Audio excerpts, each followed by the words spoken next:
Hai guys, gue dan hari.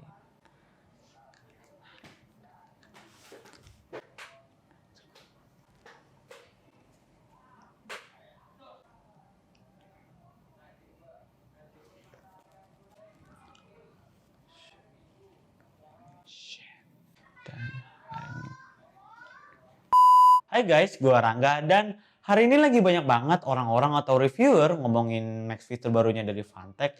So, langsung aja ini dia Fantech Max Fit 67.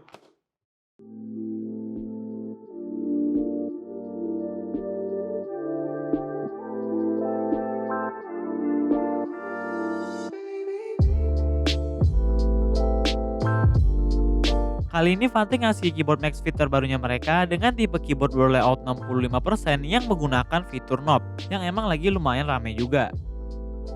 Knobnya di sini dari aluminium jadi terkesan lebih mewah dan mahal di tangan.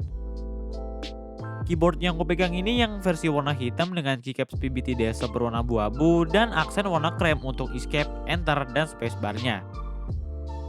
Tapi kalau kalian kurang suka sama aksen warnanya, Fantech juga ngasih ekstra keycaps warna abu-abu dan keycaps untuk kalian yang menggunakan macOS juga. Jadi selain Windows, keyboard ini juga bisa digunakan untuk macOS. Untuk fontnya di sini Fantech memilih tipe font tebal. Ya sebenarnya gue lebih suka fontnya tipis sih karena terlihat lebih elegan aja. Ya sebenarnya itu masalah selera, jadi bukan suatu kekurangan dari keyboard ini sendiri. Untuk huruf di sini penempatannya di atas kiri dan enggak tembus RGB. Untuk casing keyboard ini juga masih dari plastik dengan desain yang bagian sampingnya agak tebal, terus di bagian bawahnya juga agak dibikin masuk ke dalam. Jadi ini lumayan ngebantu sih buat ngangkat keyboardnya.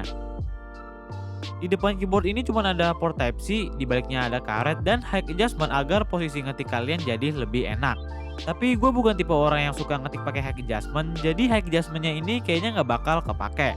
Terus juga ada switch on off untuk fitur wirelessnya.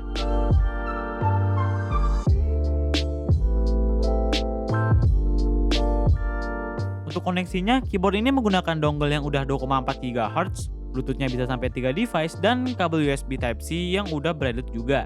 Jadi ini udah pasti kuat dan aman lah untuk kabelnya. Untuk settingnya bisa disetting di keyboardnya langsung untuk ganti-ganti device, Bluetooth-nya dengan FN plus key, plus W plus E, terus FN plus R untuk dongle, dan FN plus T untuk fitur wire. Lanjut untuk RGB-nya, keyboard ini mempunyai 18 animasi, bisa disetting di softwarenya dan di keyboardnya langsung dengan FN plus backslash. Terus warnanya juga bisa diganti dengan FN plus P, adjusting brightness-nya dengan tombol FN plus bracket, dan terakhir adjust speed-nya dengan tombol FN plus titik 2 dan kutip. Tapi menurut gua keyboard ini udah kelihatan cakep banget tanpa RGB. Malah kalau RGB nyala, menurut gua jadi kayak kelihatan aneh, nggak cocok sama sekali. Jadi ya fitur RGB-nya di sini nggak bakal gua pakai. Dan lumayan juga lah untuk ngehemat baterainya. Selain bisa disetting di keyboard, kalian bisa setting RGB dan makronya tadi di softwarenya Fantech. Untuk baterai keyboard ini berkapasitas sekitar 4000 mAh yang udah bisa tahan sampai 10 hari dan udah fast charging juga.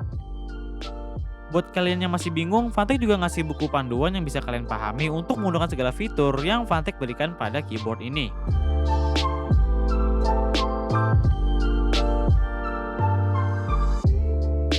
Lanjut ke pilihan switch, Fantech ngasih dua pilihan, ada Gateron Milky Yellow untuk keyboardnya warna hitam dan Kali Box White untuk yang keyboard warna putih.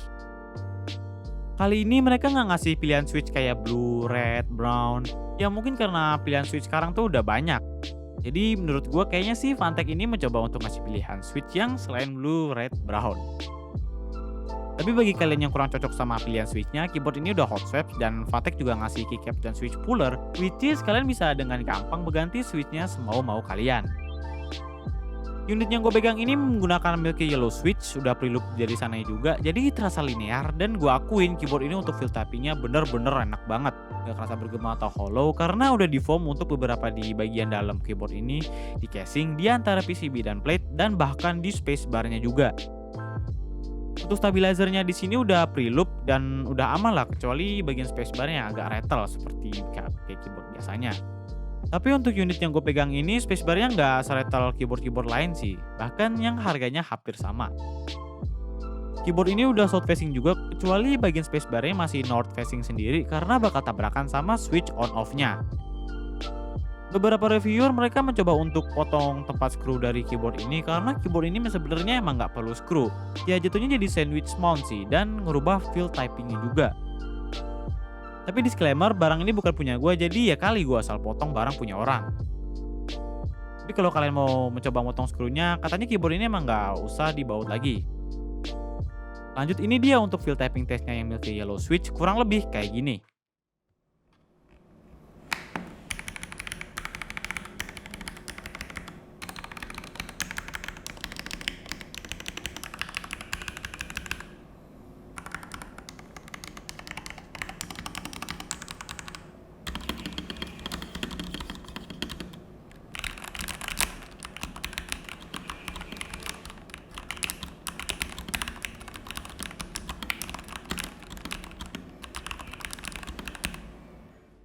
Untuk kekurangannya, casing plastik keyboard ini yang terkesan murah, kayak kurang premium aja sih. Dan di bagian depan casing, plastiknya agak longgar atau kelebihan gitu. Apalagi kalau kita tekan kerasa banget dan bunyi-bunyi yang kayak plastik murahan.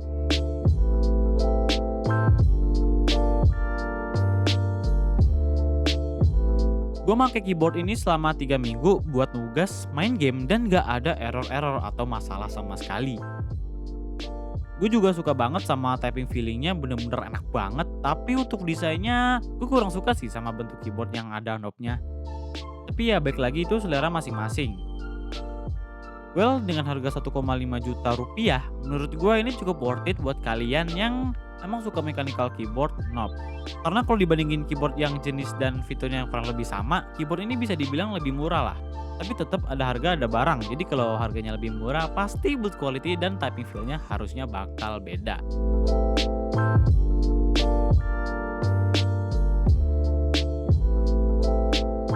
So itu aja review dari gua. Jadi gimana menurut kalian? Apakah keyboard knob dari Vatek ini cukup worth it? Langsung aja tulis pendapat kalian di komen, like kalau suka, dislike kalau nggak suka. Gua Rangga dan sampai ketemu di video-video selanjutnya.